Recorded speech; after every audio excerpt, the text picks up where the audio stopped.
স্বাগত নিউজ 24 বেলা 12টার সংবাদে। সাথে আছি আমি কানিজ লাবণী। দর্শক, কিছুক্ষণ আগে এইচএসসি ও সমমানের পরীক্ষার ফল প্রকাশ করা হয়েছে। এই ফল হস্তান্তর অনুষ্ঠানে বক্তব্য রাখছেন প্রধানমন্ত্রী শেখ হাসিনা। আমরা সরাসরি চলে যাচ্ছি তার বক্তব্যে। তাদেরকে আমরা বিনামূল্যে বই দিয়ে যাচ্ছি, অর্থাৎ এই বোঝাটা আর অভিভাবকদের উপরে না, আমরা সরকারি এই দায়িত্বটা নিয়েছি। কারণ আমাদের প্রত্যেকটা ছেলে মেয়ে লেখাপড়া শিখুক, সেটাই আমরা চাই। প্রত্যেকটা উপজেলায় যেখানে কোনো সরকারি স্কুল কলেজ ছিল না, প্রতিটি উপজেলায় আমরা একটি করে সরকারি কলেজ এবং সরকারি স্কুল করে দিয়েছি। তাছাড়া 2 কিলোমিটার ভিতরে যাতে প্রাথমিক বিদ্যালয় হয়, এটা 96 সাল থেকেই আমরা শুরু করেছিলাম, যাতে খুব বেশি দূর ছেলেমেয়েদেরকে যেতে না হয়, সেদিকে লক্ষ্য রেখেই। এভাবে আমরা প্রত্যেকটা ক্ষেত্রেই আমরা চেষ্টা করে যাচ্ছি যে শিক্ষার সুযোগটা করে দেওয়া, এবং মিড ডে মিলের ব্যবস্থা করা হচ্ছে। আমাদের শিক্ষার্থীদের পড়াশোনার জন্য আমরা বৃত্তি উপবৃত্তি দিচ্ছি। সেখানে 3,38,54,611 জন শিক্ষার্থীকে উপবৃত্তি সহ আর্থিক সহায়তা প্রদান করা হচ্ছে। আর যারা প্রতিবন্ধী শিক্ষার্থী তাদেরকে আরও বেশি, আমরা একটু বেশি পরিমাণে টাকা দিয়ে তাদের বৃত্তি দিচ্ছি। বিশ্ব এগিয়ে যাচ্ছে, প্রযুক্তির যুগ, কারিগরি যুগ, সেদিকে লক্ষ্য রেখে আমরা ভোকেশনাল ট্রেনিং বা কারিগরি শিক্ষাকে সবথেকে গুরুত্ব দিচ্ছি। প্রত্যেকটা উপজেলায় কারিগরি স্কুল যেমন করে দিচ্ছি, সেই সাথে সাথে আমাদের এটা মাথায় রাখতে হবে যে বিশ্ব পরিবর্তনশীল। এখন যেমন 4র্থ শিল্প বিপ্লব আমাদের দোরগোড়ায়, আমাদের ছেলেমেয়েরা অত্যন্ত মেধাবী, তাকে যদি আমরা উপযুক্ত শিক্ষা দিতে পারি, তে এই 4র্থ শিল্প বিপ্লবের পরিপ্রেক্ষিতে কর্মসংস্থানের যে সুযোগ সৃষ্টি হবে আমাদের দেশে এবং বিশ্বব্যাপী, সেই সুযোগটা আমাদের ছেলেমেয়েরা নিতে পারবে। তাদেরকে সেই ধরনের ট্রেনিংই দিতে হবে। গতানুগতিক শুধু ডিগ্রি নিলেই হবে না, বরং মানে স্বাভাবিকভাবে যে কোনো মানুষ পড়াশোনা করে আর্থিক সচ্ছলতার জন্য, কর্মসংস্থানের জন্য। তো কর্মসংস্থানের উপযুক্ত শিক্ষাই গ্রহণ করতে হবে, সেই শিক্ষাই আমাদের দিতে হবে। এবং উচ্চশিক্ষা বিষয়েও আমরা ব্যাপক ব্যবস্থা নিয়েছি, এমনকি বিদেশেও আমরা স্কলারশিপ দিচ্ছি। প্রধানমন্ত্রী শিক্ষা সহায়তা ট্রাস্ট ফান্ড করে সেখান থেকেও আমরা উচ্চশিক্ষায়, বিভিন্ন শিক্ষায় আমরা বৃত্তির ব্যবস্থা করে দিয়েছি। কারণ শুধু মানে গতানুগতিক শিক্ষা নিলে হবে না, সময়ের উপযোগী শিক্ষা গ্রহণ করতে হবে, সেটাই হচ্ছে আমাদের লক্ষ্য। আরেকটি বিষয় হচ্ছে গবেষণা। এই গবেষণার উপরে আমি সবসময় গুরুত্ব দিয়ে থাকি। আজকে গবেষণা করেছি বলেই বাংলাদেশ খাদ্যে স্বয়ংসম্পূর্ণ। গবেষণার ফলে আজকে যে সমস্ত তরি তরকারি সবজি শুধুমাত্র শীতকালেই পাওয়া যেত, এখন তা 12 মাসই পাওয়া যায়, সেই ব্যবস্থা আমরা করতে পেরেছি। তো গবেষণার কারণে আজকে আমাদের শুধু খাদ্য চাহিদাই না, পুষ্টি চাহিদা যাতে নির্দিষ্ট সে ব্যবস্থাও আমরা করতে সক্ষম হয়েছে। এই জন্য আমি বলবো যে শুধু শিক্ষা না, সাথে সাথে গবেষণার উপরে সবসময় গুরুত্ব দিতে হবে। বিজ্ঞান গবেষণার উপরে আমাদের কৃষিতে খুবই আমরা সাফল্য অর্জন করেছি, কিন্তু বিজ্ঞান বা মেডিকেল সায়েন্সে গবেষণায় এখনও আমাদের আরও জোর দিতে হবে, কারণ মেডিকেল গবেষণাটা খুবই বেশি প্রয়োজন। ঘন বসতিপূর্ণ দেশ আমাদের, সেই দেশে মানুষের স্বাস্থ্য সুরক্ষা, তাদের শিক্ষা, তাদের সব রকম ব্যবস্থা করার জন্য এটা একান্তভাবে দরকার।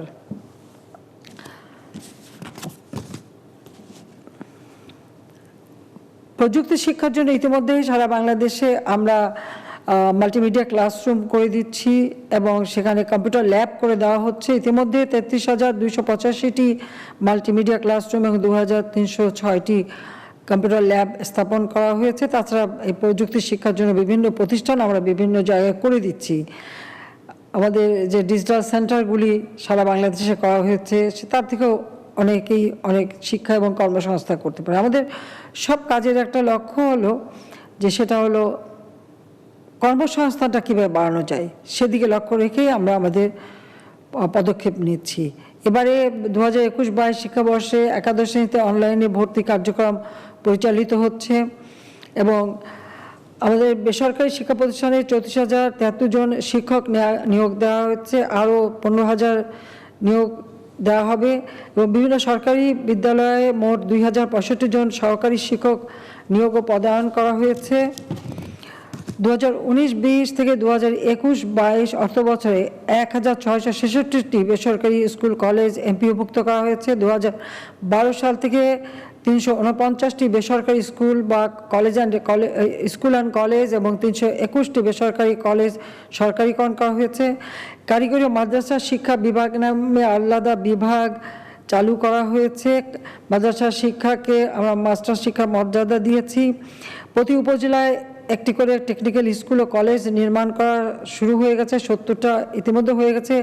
আমি এ ব্যাপারে আর একটু জোর দিতে বলবো যাতে আরও ব্যাপকভাবে এই টেকনিক্যাল স্কুল কলেজগুলি নির্মাণ হয়।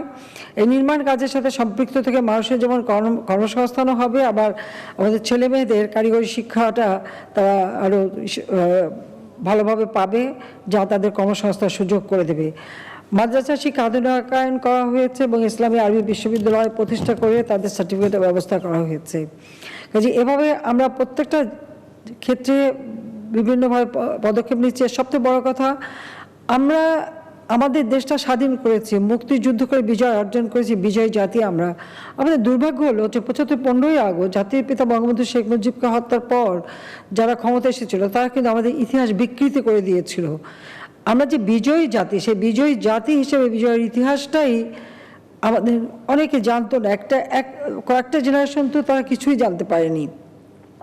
অথচ মুক্তিযুদ্ধের ইতিহাসের মধ্য দিয়ে আমরা আমাদের সেই বীরত্ব গাথা জানতে পারি এবং সেই বিষয়টা এখন আমাদের শিক্ষা কারিকুলামে যুক্ত হয়েছে। সেজন্য আমি ধন্যবাদ জানাই।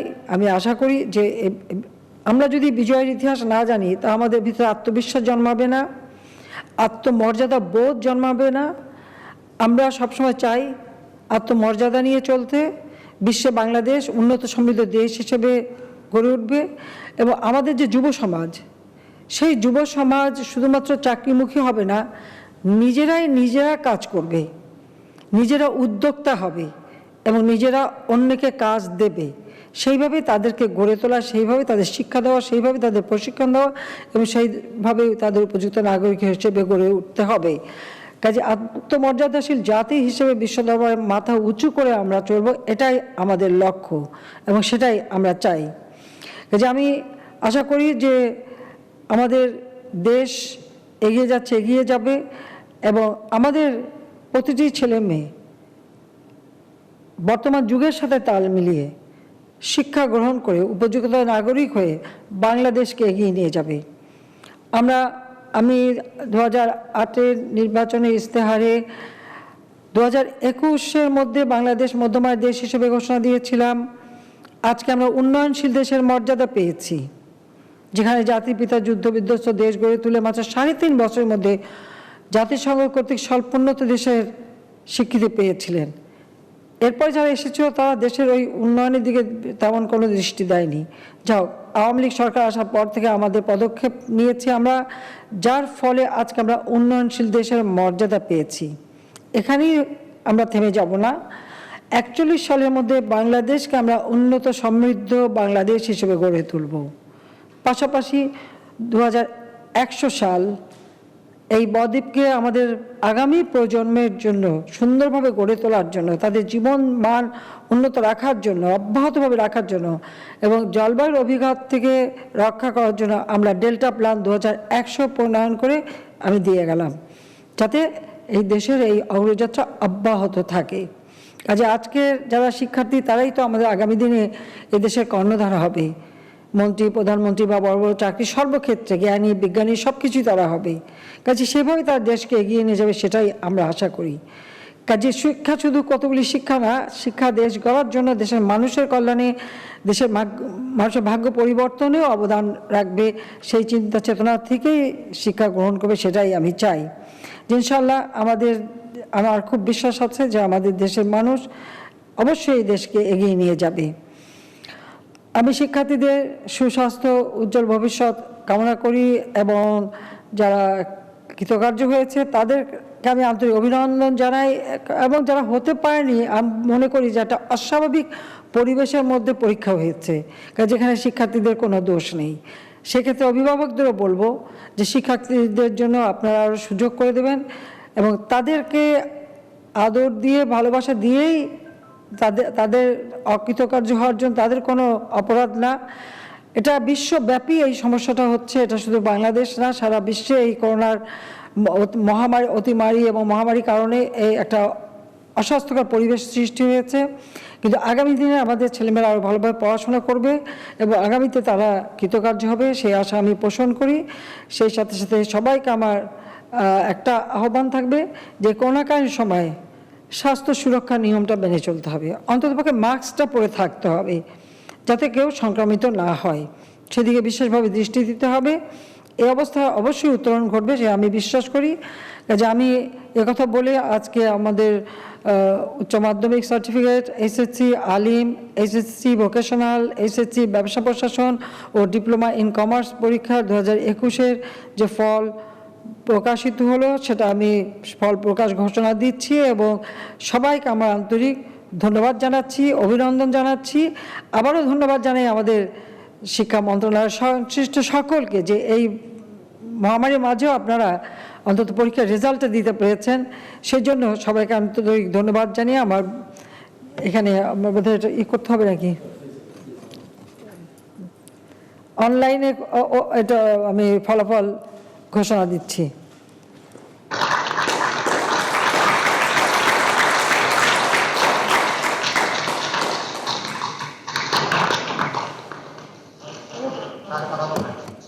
যাক, সবাইকে ধন্যবাদ। জয় বাংলা, জয় বঙ্গবন্ধু, বাংলাদেশ চিরজীবী হোক।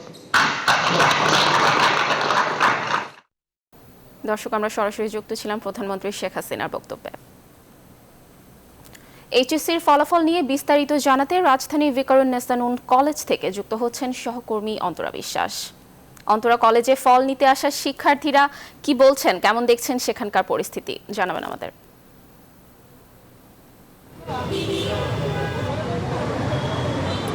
লাবণী, আসলে শিক্ষার্থীরা ফল নিতে কিন্তু খুব কমই এসেছেন, হাতে গোনা দু একজনকে দেখা যাচ্ছে। কারণ আপনি জানেন যে অনলাইনে ফল প্রকাশ করা হবে এবং অনলাইন থেকেই বাকিরা জেনে নেবে। এই জন্যই যারা এসেছে তাদের বন্ধুরা আসেনি বলে জানিয়েছেন এবং অভিভাবকদেরও কিন্তু আমরা সেরকমভাবে দেখতে পাচ্ছি না, একেবারেই কম বলতে পারেন।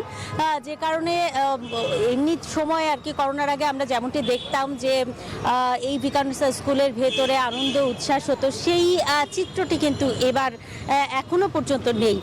তবে আপনাকে যেটি জানাতে চাই যে 13,99,690 জন পরীক্ষার্থী ছিলেন এবার, প্রায় 14 লাখ বলা যায়, এবং 2,621টি কেন্দ্রে 9,183টি শিক্ষা প্রতিষ্ঠানের শিক্ষার্থী আসলে এবার পরীক্ষা দিয়েছে এবং এই শিক্ষার্থীরাই কিন্তু মূলত পরীক্ষার ফলাফলটির জন্য।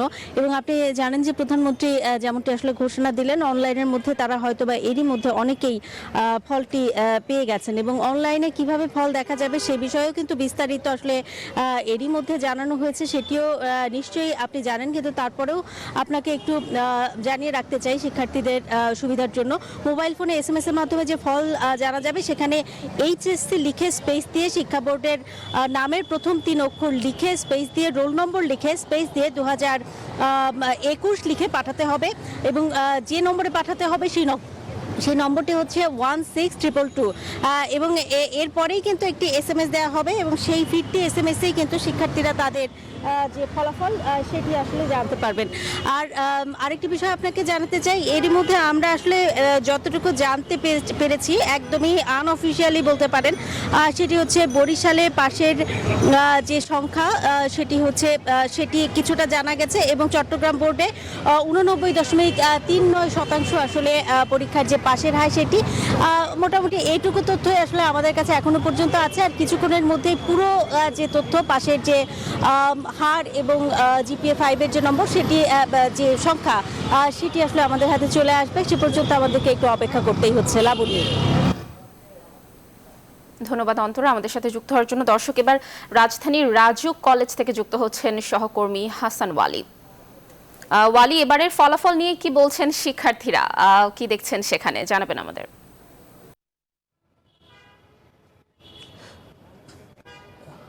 জি লাবণী, আপনাকে ধন্যবাদ। আপনি যেমনটি বলছিলেন, আমি এই মুহূর্তে আছি রাজধানীর রাজুক উত্তরা মডেল কলেজে।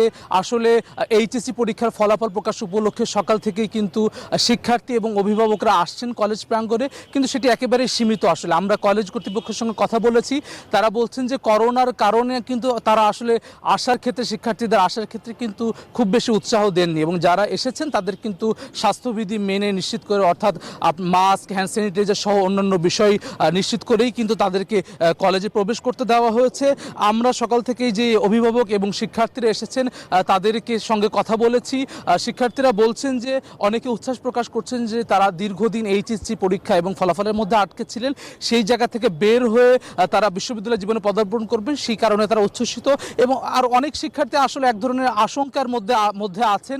তারা বলছেন যে এবারে যে সংক্ষিপ্ত সিলেবাসে পরীক্ষা এবং ফলাফল নির্ধারণের যে প্রক্রিয়া সাবজেক্ট ম্যাপিংয়ের মাধ্যমে, সেই কারণে তারা অনেকেই তাদের যে ফলাফল আশানুরূপ না হওয়ার কিন্তু এক ধরনের আশঙ্কা করছেন। তবে অভিভাবকরা কিন্তু, আমরা অভিভাবকদের সঙ্গে কথা বলেছি, বেশিরভাগ অভিভাবকই খুশি, যে তারা বলছেন যে তাদের সন্তানরা আসলে দীর্ঘদিন এক ধরনের দুশ্চিন্তার মধ্যে ছিলেন। এইচএসসি পরীক্ষা, ফলাফল সবকিছু মিলিয়ে সেই দুশ্চিন্তা থেকে তারা মুক্তি পেতে যাচ্ছেন, সে কারণে তারা উচ্ছ্বাস প্রকাশ করেছেন, সন্তোষ প্রকাশ করেছেন। এবং আমরা এই মুহূর্তে যেখানে দাঁড়িয়ে আছি, অনেক শিক্ষার্থী অভিভাবকরা আসা শুরু করেছেন, হয়তো কিছুক্ষণের মধ্যে আরও অনেক শিক্ষার্থী আসবেন। তো সব মিলে আমরা কথা বলেছি কয়েকজনের সঙ্গে, তারা বলছেন যে হয়তো অনলাইনে অনেকেই ফলাফল জানবেন এবং কলেজ প্রাঙ্গণে কিন্তু তাদের যে ফলাফলটি টাঙিয়ে দেওয়া হবে, সেই কারণে সবাই বন্ধুরা একটু পরেই আরও আসা শুরু করবেন। তো সব মিলে আমার কাছে থাকা রাজধানীর উত্তরা মডেল কলেজ প্রাঙ্গণ থেকে সব শেষ। ধন্যবাদ ওয়ালি আমাদের সাথে যুক্ত হওয়ার জন্য। দর্শক, রাজধানীর রাজুক কলেজ থেকে যুক্ত ছিলেন আমাদের সহকর্মী। দর্শক, চট্টগ্রাম বোর্ড থেকে সংবাদ সম্মেলনের মাধ্যমে এইচএসসি পরীক্ষার ফলাফল প্রকাশ করা হচ্ছে, আমরা সরাসরি চলে যাচ্ছি সেখানে। সকলকে যারা এই দুর্যোগপূর্ণ পরিস্থিতি মোকাবেলা করে আমাকে সাহায্য করেছে, ধন্যবাদ জানাই এত অঞ্চলের সকল ইলেকট্রনিক ও প্রিন্ট মিডিয়ার সাংবাদিক বৃন্দকে, যারা ক্লান্ত পরিশ্রম করে শিক্ষার্থী এবং তাদের ওয়েব বৃন্দকে এইচএসসি পরীক্ষা সংক্রান্ত বিভিন্ন তথ্যাদি সময়ে সময়ে প্রদান করে সাহায্য করেছেন। ধন্যবাদ জানাই অত্র বোর্ডের অধীন সকল কলেজের শিক্ষকবৃন্দ, কর্মকর্তা কর্মচারীবৃন্দ, পরীক্ষকবৃন্দ ও নিরীক্ষকবৃন্দকে, যারা প্রকৃত অর্থে পরীক্ষাটি গ্রহণকৃত মূল্যায়নের মূল কাজটি সম্পন্ন করেছেন। আমি মূল আলোচনায় শুরুতে ধন্যবাদ জানাতে চাই সকল পরীক্ষার্থীকে, যারা এইচএসসি 2021 অংশগ্রহণ করেছে। অভিনন্দন সকল কৃতকার্য পরীক্ষার্থীকে, যারা তাদের কষ্টের ফসল কাটতে পেরেছে, এবং সমবেদনা জানাই তাদেরকে, যারা এবার কৃতকার্য হতে পারেনি। কৃতজ্ঞতা ও ধন্যবাদ জানাই সকল অভিভাবককে, যারা ক্লান্ত পরিশ্রম করে তাদের সন্তানকে সুযোগ্য করে গড়ে তোলার চেষ্টা করে। দর্শক, আবারও এইচএসসির ফল প্রকাশের খবর। এবারের এইচএসসির ফলাফলের বিভিন্ন দিক নিয়ে বিস্তারিত জানাতে সংবাদ সম্মেলন করছেন শিক্ষামন্ত্রী। আমরা সরাসরি চলে যাচ্ছি তার বক্তব্যে। 2169 জিপিএ 5-এর শতকরা হার গত বছর ছিল 11.83 ভাগ, এবার হয়েছে 13.79 ভাগ। শতকরা 100 ভাগ উত্তীর্ণ হয়েছে এমন প্রতিষ্ঠানের সংখ্যা গত বছর ছিল 9063, অর্থাৎ সকল প্রতিষ্ঠানই, আর এবছর হয়েছে 1934। কোন শিক্ষার্থী উত্তীর্ণ হয়নি, এরকমটি গতবার যেহেতু হয়নি কারণ শতভাগ পাশ করেছিল, এবার কোন শিক্ষার্থী উত্তীর্ণ হয়নি এমন প্রতিষ্ঠানের সংখ্যা 5। কেন্দ্র সংখ্যা এবার 2621, প্রতিষ্ঠান সংখ্যা গতবার ছিল 9063, এবছর 9111। 9টি সাধারণ শিক্ষা বোর্ডের তথ্য।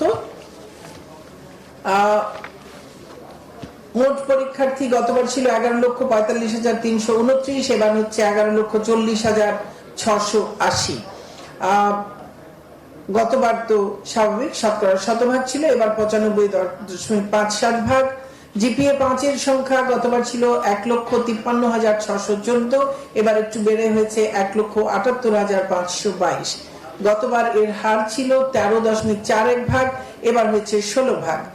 আর শতকরা 100 ভাগ উত্তীর্ণ হয়েছে এমন প্রতিষ্ঠানের সংখ্যা এবার 736, একজনও উত্তীর্ণ হয়নি এমন প্রতিষ্ঠানের সংখ্যা 5। কেন্দ্র সংখ্যা 1515, প্রতিষ্ঠান সংখ্যা গত বছর ছিল 4539, এবার হয়েছে 4585। মাদ্রাসা শিক্ষা বোর্ডে গত বছর পরীক্ষার্থী ছিল 88,302, এবার পরীক্ষার্থী 1,13,167। এবার পাশের হার, শতকরা পাশের হার 95.49 ভাগ, জিপিএ 5 এর সংখ্যা গত বছর ছিল 4048, এবছর 4872। জিপিএ 5 এর শতকরা হার গতবার ছিল 4.58 ভাগ, এবার হচ্ছে 4.57 ভাগ। শতভাগ উত্তীর্ণ প্রতিষ্ঠানের সংখ্যা এবছর 1003, আর শূন্য উত্তীর্ণ হয়েছে এমন কোন প্রতিষ্ঠান নেই। কেন্দ্র সংখ্যা 447। প্রতিষ্ঠান সংখ্যা গত বছর ছিল 2684, এবছর হয়েছে 2691। কারিগরি শিক্ষা বোর্ডে গত বছর পরীক্ষার্থী ছিল 1,33,746, এবছর পরীক্ষার্থী হয়েছে 1,49,397। এবছর পাশের হার শতকরা 92.85। জিপিএ 5 এর সংখ্যা গত বছর ছিল 4145, এবছর হয়েছে 5775। দর্শক, আমরা সরাসরি যুক্ত ছিলাম শিক্ষামন্ত্রীর সংবাদ সম্মেলনে। অমর একুশ উপলক্ষে এবার আমাদের বিশেষ আয়োজন ভাষার মাস আষাঢ় মাস। মঙ্গলবার থেকে শুরু হচ্ছে বাঙালির প্রাণের অমর একুশে বইমেলা। সবাইকে স্বাস্থ্যবিধি মেনে মেলায় প্রবেশের আহ্বান জানিয়েছেন ডিএমপি কমিশনার শফিকুল ইসলাম। সকালে মেলার নিরাপত্তা নিয়ে সাংবাদিকদের প্রশ্নের জবাবে তিনি আরও বলেন, সিসি ক্যামেরার আওতায় থাকবে পুরো এলাকা। ভিতরে বেষ্টন নিষেধ থাকবে, মেলার বাইরের বেষ্টন নিষেধ থাকবে। এছাড়া এই মেলার ভিতরে বিভিন্ন স্থানে আমাদের সাদা পোশাকে এবং ইউনিফর্মে আমাদের ফোর্স মোতায়েন থাকবে। পাশাপাশি জিবি টিম এবং সিটিটিসি টিম এখানে কাজ করবে। পহেলা ফাল্গুন আর বিশ্ব ভালোবাসা দিবস একই দিনে হওয়ায় ঝিনাইদহের ফুলের বাজারও বেশ জমজমাট। আসছে আন্তর্জাতিক মাতৃভাষা দিবসকে সামনে রেখেও ব্যস্ত সময় পার করছেন এখানকার ফুল চাষিরা। করোনা মহামারী গেল 2 বছর ফুল বাজারে লোকসান নিয়ে এলেও এবার সে ক্ষতি পুষিয়ে নেওয়ার আশা তাদের।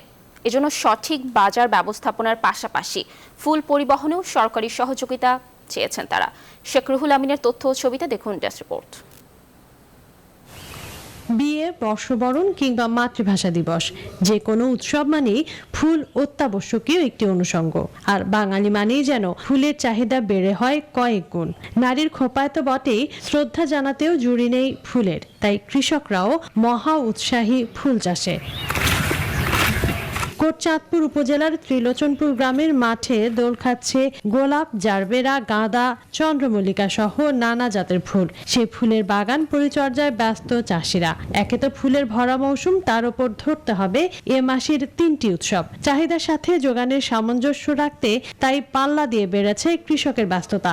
দিবসগুলোতে ভালো দাম পাওয়ায় সারা বছরের লাভ লোকসানের হিসেব মেলান তারা। এবার দাম ভালো পেলে করোনায় হওয়া লোকসানও কাটিয়ে উঠবেন বলে আশা তাদের। সৌন্দর্যভাবে বাজারে যাতে দাম বেশি পাই, এই জন্য আমরা যত্ন নিচ্ছি ফুলের বেশি। সার ওষুধ দিচ্ছি, দিয়ে ফুলটা কালারটা ভালোভাবে গ্লেজ দেবে, জিনিসটা ভালো হবে। এই সামনে যে 3টে অকেশন আছে, এই 3টে অকেশনে যদি আমরা ফুলটা ভালোভাবে বেচতে পারি, তাহলে আমাদের ওই 2 বছরে যে লস গেছে, ওই লসটা একটু কাটিয়ে উঠতে পারি। ফলন ভালো করতে এগিয়ে এসেছে কৃষি বিভাগও। কৃষকদের দিচ্ছে প্রযুক্তিগত সহযোগিতার পাশাপাশি নানা পরামর্শ। উপসহকারী কৃষি অফিসারের মাধ্যমে বিভিন্ন প্রকল্পের মাধ্যমে তাদের কারিগরি প্রশিক্ষণের ব্যবস্থা করছি এবং ফুলের মানটা যাতে ভালো হয়, ইউরিয়া সার কম ব্যবহার করে এবং নন ইউরিয়া সার বেশি ব্যবহার করে, জৈব সার বেশি ব্যবহার করে, সেই সম্বন্ধে আমরা তাদেরকে বেশি বেশি প্রশিক্ষণ দিয়ে যাচ্ছি। উৎসব পার্বণগুলোতে ধনী গরিব সবার কাছে, সব ধর্মের মানুষের কাছেই ফুল একটি আকর্ষণ। তাই নানা ধর্মের আর বর্ণের বাংলাদেশের ফুলের চাহিদা মেটাতে ঝিনাইদহের ফুল বাজার বড় ভূমিকা রাখে। এবছর জেলার 6 উপজেলায় 87 হেক্টর জমিতে বিভিন্ন ফুলের আবাদ হয়েছে। Desk report, news 24। ঢাকার পারিবারিক আদালতে মামলা নিষ্পত্তি না হওয়া পর্যন্ত 2 শিশু জেসমিন মালিকা ও লাইলা লিনা তাদের জাপানি মা নাকানো এরিকোর কাছে থাকবে বলে রায় দিয়েছেন আপিল বিভাগ। পাশাপাশি এ বিষয়ে দেওয়া হাইকোর্টের রায় বাতিল করা হয়েছে। এই সময়ে নাকানো এরিকো শিশুদের নিয়ে দেশ ত্যাগ করতে পারবেন না। বাবা ইমরান শরীফ শিশুদের সঙ্গে দেখা করতে পারবেন বলে জানিয়েছেন আদালত। হাইকোর্টের রায় বাতিল করে রোববার প্রধান বিচারপতি হাসান ফয়েজ সিদ্দিকীর নেতৃত্বাধীন 5 বিচারপতির আপিল বেঞ্চ এই আদেশ দেন। একই সঙ্গে 3 মাসের মধ্যে ঢাকার দ্বিতীয় অতিরিক্ত দায়রা জজ আদালতকে 2 শিশুর জিম্মা সংক্রান্ত মামলা নিষ্পত্তি করতে বলেছেন আদালত। গত বছরের 21শে নভেম্বর জাপানি 2 শিশু জেসমিন মালিকা ও লাইলা লিনা বাংলাদেশে তাদের বাবা ইমরান শরীফের কাছে থাকবে বলে রায় দেন হাইকোর্ট। রায় বলা হয়, জাপান থেকে এসে মা বছরে 3 বার 10 দিন করে 2 সন্তানের সঙ্গে একান্তে সময় কাটাতে পারবেন। জাপানি মায়ের আসা যাওয়া ও থাকা খাওয়ার সব খরচ বাবা ইমরান শরীফকে বহন করতে হবে।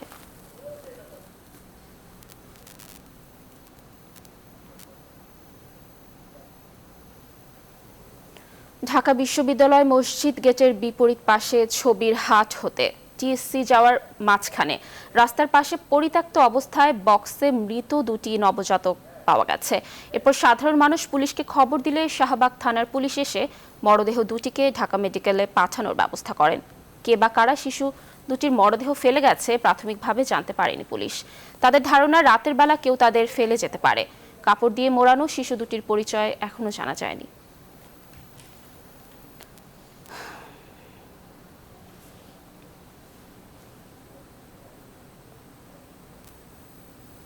বাবার দাফনের চেয়েও কি সম্পত্তি বেশি মূল্যবান? রাজধানীর উত্তর বাড্ডায় সম্পত্তি ভাগ না হওয়া পর্যন্ত বাবার লাশ দাফন করতে দেননি সন্তানরা। রাস্তার পাশে লাশ রেখে কোন্দলে ব্যস্ত স্বজনরা। সোনালী ব্যাংকের সাবেক কর্মকর্তা মোহাম্মদ ফিরোজ ভুইয়ার 2 সন্তানের দ্বন্দ্ব নিরসনে শেষ পর্যন্ত মধ্যস্থতায় আসেন এলাকাবাসী, প্রশাসন ও জনপ্রতিনিধি। মোস্তাক জাহিদের ছবিতে বিস্তারিত জানাচ্ছেন শফিকুজ্জামান রুবেল। পড়ে আছে নিথুর দেহ, পাশে নেই কেউ। মৃত্যুর 24 ঘন্টা পরও সন্তানরা ব্যস্ত বাবার সম্পত্তি বুঝে নিতে।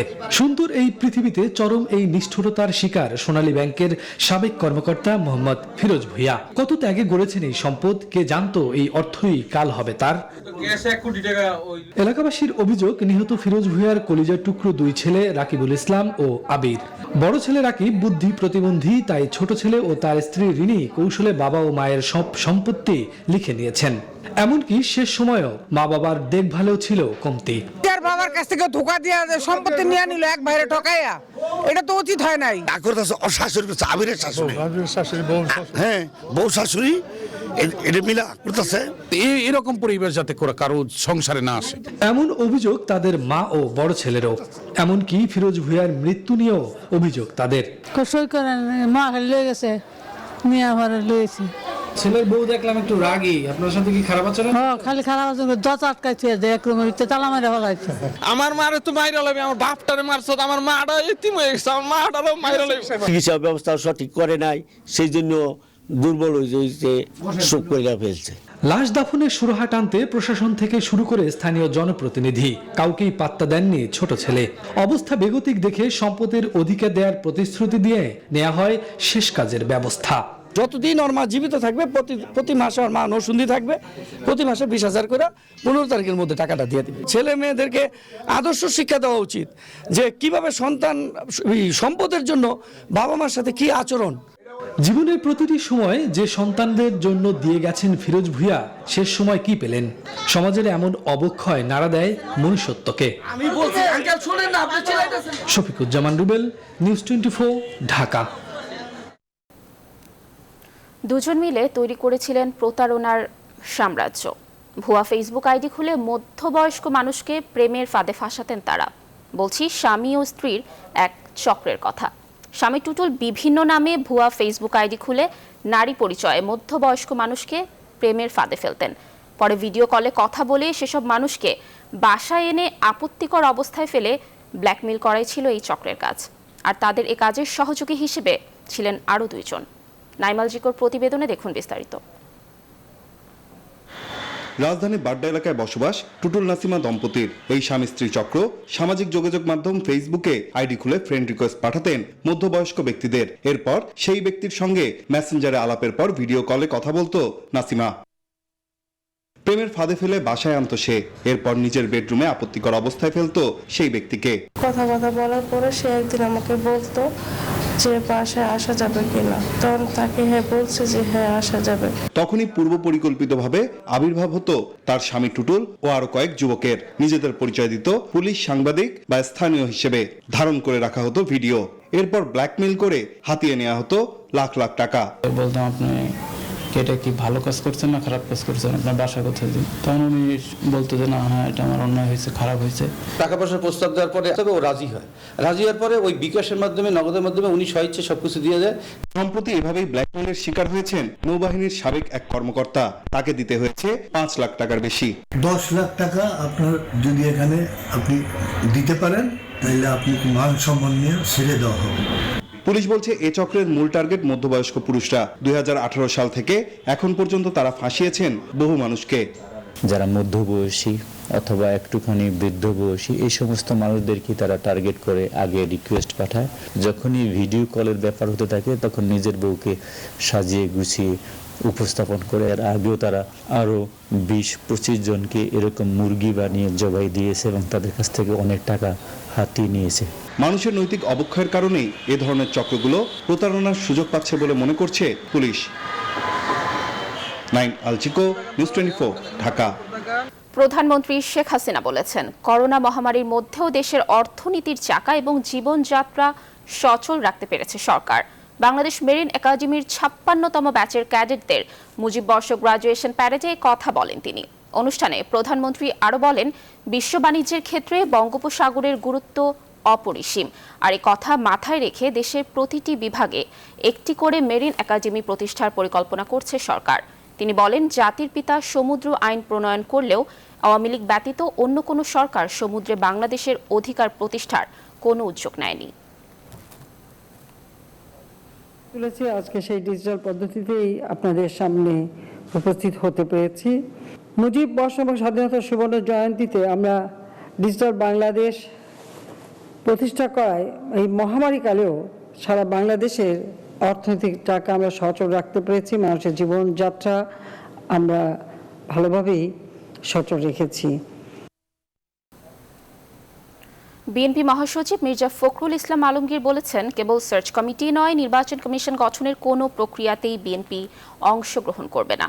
সকালে তার নিজ নির্বাচনী এলাকা ঠাকুরগাঁওয়ে সাংবাদিকদের সঙ্গে আলাপকালে তিনি এসব কথা বলেন। কমিটি আমাদের কাছে গ্রহণযোগ্য না এবং আমরা শুধু সার্চ কমিটি, নির্বাচন কমিশন গঠনের ব্যাপারেই আমরা কোনো প্রক্রিয়ার মধ্যেই আমরা থাকবো না। এই জন্যে যে এই সরকারের অধীনে, আওয়ামী সরকারের অধীনে কোনো নির্বাচন সুষ্ঠু হতে পারে না। সার্চ কমিটি বলো বা নির্বাচন কমিশন বলো, যেটাই বলেন আপনারা, এই সিদ্ধান্ত নেওয়ার ক্ষমতা বিএনপির এবং অন্যান্য যে কোনো দলের থাকতেই পারে। রাশিয়া যে কোনো সময় ইউক্রেন আক্রমণ করতে পারে এমন আশঙ্কায় 1 ডজনেরও বেশি দেশ তাদের নাগরিকদের ইউক্রেন ছাড়তে বলেছে। বিবিসি বলছে, এর মধ্যে যুক্তরাষ্ট্র, যুক্তরাজ্য ও জার্মানিও রয়েছে। ইউক্রেনের সম্ভাব্য রুশ সামরিক আগ্রাসন নিয়ে চলমান উত্তেজনার মধ্যেই রাশিয়ার প্রেসিডেন্ট ভ্লাদিমির পুতিনের সঙ্গে ফোনে কথা বলেছেন যুক্তরাষ্ট্রের প্রেসিডেন্ট জো বাইডেন। এ সময় পুতিনকে সতর্ক করে বাইডেন বলেছেন, ইউক্রেনে হামলা করলে চড়া মূল্য দিতে হবে রাশিয়াকে।